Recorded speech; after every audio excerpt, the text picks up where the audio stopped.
আসসালামু আলাইকুম সুপ্রিয় দর্শক, আপনাদের ভালোবাসায় আসলাম এক অসহায় মেয়ের কাছে। আমরা শুনবো তার জীবন কাহিনী। আসসালামু আলাইকুম। ওয়ালাইকুম সালাম। আপু কেমন আছেন? আলহামদুলিল্লাহ ভালো আছি। তো আপু, আপনার নামটা কি? রাবেয়া। রাবেয়া খাতুন না? তা জি। আপনার হোম ডিস্ট্রিক্ট কোথায়? রংপুর। রংপুর। রংপুর কোথায়? রংপুর রংপুর ডিমলা। ও ডিমলা না? যাই হোক। তো আপু, আপনার পরিবারে কে কে আছে? আর পরিবারে বাবা আছে, সৎ মা আছে, মা নেই। ও মানে আপনার মা নেই, সৎ মা আছে। আপনার জি বাবা পরে বিয়ে করছে। জি জি তা আপনার মা কি হয়েছে, মারা গেছে? জি। ও আপনার মা মারা গেছে না? তো মূলত এই ক্যামেরার সামনে কেন আসছেন? আমার মা আমাকে খুব অত্যাচার করে, আমি অসহায়। মানে একটা মনের মানুষের জন্য আছেন নাকি অর্থ সাহায্য সহযোগিতার জন্য অর্থ আছেন? সাহায্য লেগেছে, বিয়ে একটা শাদী হয় না। মানে একটা বিয়ে সৎ শাদী মা করে। নিজে থেকে টিয়া লেগে অত্যাচার করে। এই সৎ মা কারণে একটা মানে, ছোট ছেলে আছে। আমার মার আমি একাই মাইয়া।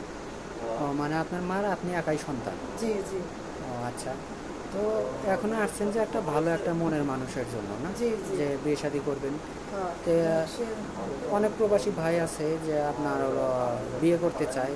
অনেকে বলে যে ভাই, আপনাদের চ্যানেলে যদি বিয়ে শাদী করি, পরে দেখা যায় যে এটা ধোকা দেয় বা ফোন দেওয়ার পরে ফোন ব্লক করে দেয়। তো আপনি কি এরকম কোনোটা কিছু করবেন, যে ফোনে যদি বিয়ে শাদী দেওয়া হয় বা হলো আপনাকে যদি একটা ফোন কিনে দেয়, তাহলে কি আপনি আবার ব্লক করে দিবেন?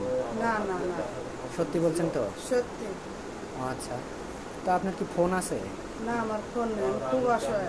সত্যি ফোন নাই? সত্যি আমার ফোন নেই। ও আচ্ছা। তো এখন আপনার লেখাপড়া কতটুকু করছেন, পর্যন্ত লেখাপড়া করছেন?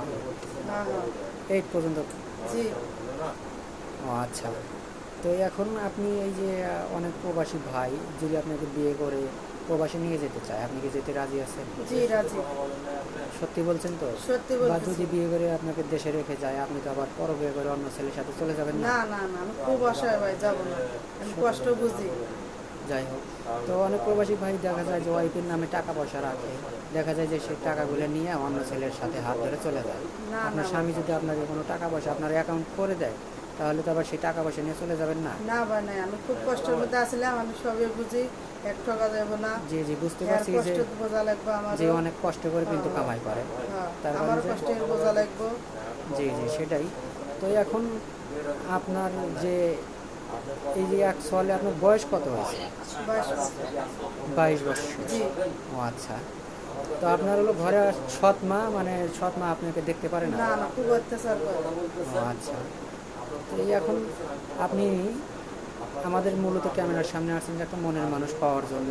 তা আশা জি করব ইনশাল্লাহ আপনি একটা মনের মানুষ পান। যেহেতু আপনি কষ্টে আছেন, আমরা দোয়া করি আল্লাহ তালার কাছে যেন আপনি একটা ভালো একটা মনের মানুষ পান, যেন আপনাকে বিয়ে শাদী দিতে পারি। তো এখন আমাদের নাম্বার দেওয়া থাকবে, মানে ইউটিউব কর্তৃপক্ষের নাম্বার দেওয়া থাকবে। মেয়েটার ফোন নাই, ইমো হোয়াটসঅ্যাপ থাকবে, কেউ ভিডিও কল দিবেন না। মেয়েটার স্ক্রিনশট একটা পিক পাঠিয়ে দিয়ে তারপরে আমাদেরকে ভয়েস করে জানাবেন। ভালো থাকবেন, সুস্থ থাকবেন, এই বলে শেষ করছি। আল্লাহ হাফেজ।